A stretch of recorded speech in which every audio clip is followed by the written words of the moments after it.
The classic tale of Peter Rabbit and other cherished stories. The Tale of Peter Rabbit.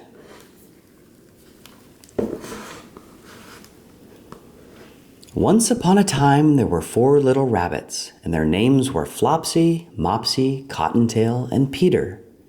They lived with their mother in a sandbank underneath the root of a very big fir tree. "Now, my dears," said old Mrs. Rabbit one morning, "you may go into the fields or down the lane, but don't go into Mr. McGregor's garden. Your father had an accident there, and he was put in a pie by Mrs. McGregor. Now run along and don't get into any mischief. I am going out." Then old Mrs. Rabbit took a basket and her umbrella and went through the wood to the baker's. She bought a loaf of brown bread and 5 currant buns. Flopsy, Mopsy, and Cottontail, who were good little bunnies, went down the lane to gather blackberries.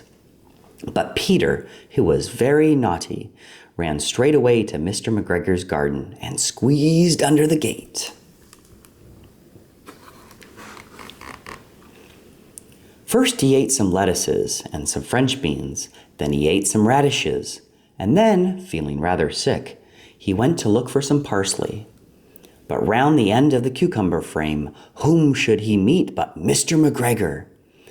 Mr. McGregor was on his hands and knees planting out young cabbages, but he jumped up and ran after Peter, waving a rake and calling out, "Stop, thief!" Peter was most dreadfully frightened. He rushed all over the garden, for he had forgotten the way back to the gate. He lost one of his shoes among the cabbages, and the other shoe amongst the potatoes. After losing them, he ran on 4 legs and went faster, so that I think he might have gotten away altogether if he had not unfortunately run into a gooseberry net, and got caught by the large buttons on his jacket. It was a blue jacket with brass buttons, quite new. Peter gave himself up for lost and shed big tears, but his sobs were overheard by some friendly sparrows, who flew to him in a great excitement and implored him to exert himself. Mr. McGregor came up with a sieve, which he intended to pop upon the top of Peter, but Peter wiggled out just in time, leaving his jacket behind him, and rushed into the tool shed and jumped into a can. It would have been a beautiful thing to hide in, if there had not been so much water in it. Mr. McGregor was quite sure Peter was somewhere in the tool shed, perhaps hidden under a flower pot. He began to turn them over carefully, looking under each. Presently, Peter sneezed. "Kerchoo!" Mr. McGregor was after him in no time, and tried to put his foot upon Peter, who jumped out of the window, upsetting 3 plants. The window was too small for Mr. McGregor, and he was tired of running after Peter. He went back to work.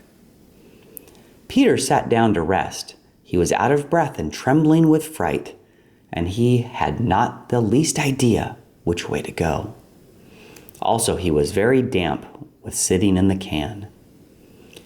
After a time, he began to wander about, going lippity-lippity, not very fast, and looking around. He found a door in a wall, but it was locked, and there was no room for a fat little rabbit to squeeze underneath. An old mouse was running in and out over the stone doorstep, carrying peas and beans to her family in the wood. Peter asked her the way to the gate, but she had such a large pea in her mouth that she could not answer. She only shook her head at him. Peter began to cry. Then he tried to find his way straight across the garden, but he became more and more puzzled. Presently he came to a pond where Mr. McGregor filled his water cans. A white cat was staring at some goldfish. She sat very, very still, but now and then the tip of her tail twitched as if it were alive. Peter thought it best to go away without speaking to her. He had heard about cats from his cousin, little Benjamin Bunny. He went back to the tool shed, but suddenly, quite close to him, he heard the noise of a hoe. Scritch, scratch, scratch, scritch. Peter scuttled underneath the bushes, but But presently, as nothing happened, he came out and climbed upon a wheelbarrow and peeped over. The first thing he saw was Mr. McGregor hoeing onions. His back was turned toward Peter, and beyond him was the gate. Peter got down very quietly off the wheelbarrow and started running as fast as he could go along the straight walk behind some black currant bushes. Mr. McGregor caught sight of him at the corner, but Peter did not care. He slipped underneath the gate and was safe at last in the wood outside the garden. Mr. McGregor hung up the little jacket and the shoes for a scarecrow to frighten the blackbirds. Peter never stopped running or looked behind him till he got home to the big fir tree. He was so tired that he flopped down upon the nice soft sand on the floor of the rabbit hole and shut his eyes. His mother was busy cooking. She wondered what he had done with his clothes.